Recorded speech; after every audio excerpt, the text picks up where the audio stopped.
This is Rock and Roll Nerd. He doesn't have a problem with drugs. He just doesn't get them. He's fine that his mates have tattoos, but he thinks they'll regret them. He likes going to pubs, but he hates it when the music's too loud.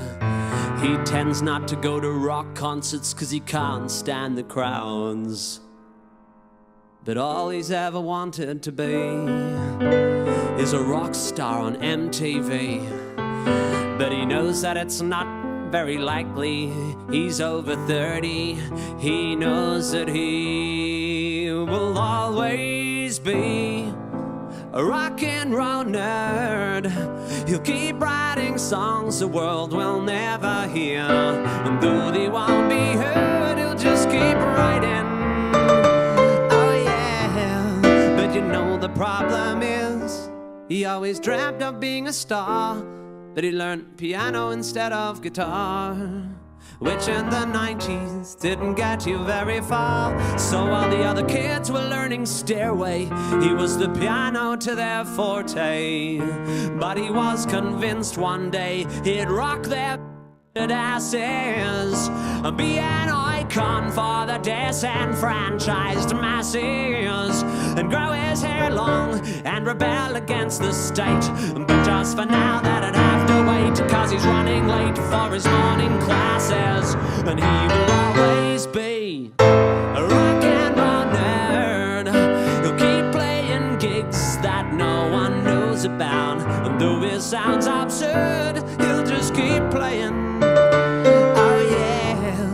But you see, the problem is, there's not much depth in what he's singing. He's a victim of his happy middle-class upbringing. So he can't write about the hood or bling bling. So he sits and imagines his girlfriend is dead, to try and evoke some angst in his middle-class head. But the bitch is always fine at 9:30 when they go to bed. And he's not spent a single night in prison. He has no issues with nutrition. He has no drinking problem and no drug addiction, unless you count the drugs they put in chicken. And marijuana always tends to make him cough. He doesn't look good with his t-shirt off, and when he tries to act tough, you can tell he's tricking. While his mates will go out late, popping pills and having fun, he goes home and showers and gets a good 8 hours. He gets his thrills from his morning run. And while his mates will go on dates, taking speed and drinking cans of Jim Beam, he stays home and cooks, curls up with a book with a girl he's had since he was 17.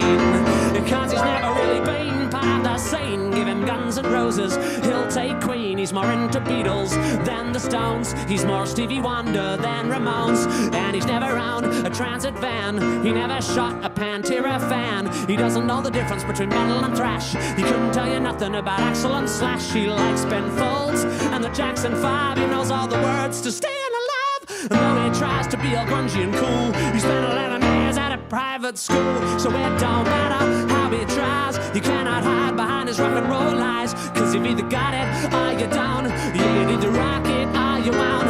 Yeah, you've either got it or you're down.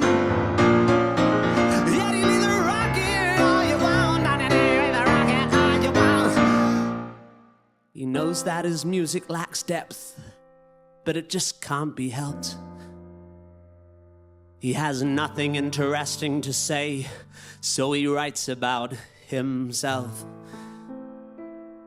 But he doesn't want to seem self-obsessed, so he writes in third person, in an attempt to seem more rock and roll. But he suspects it's not working. But deep in his heart he knows he will never be Bono or Bowie. And even if he was quite pretty with small pants like Kylie, he knows that he will always be a rock and roll nerd. He'll keep writing songs the world will never hear. Though they won't be heard, he'll just keep writing.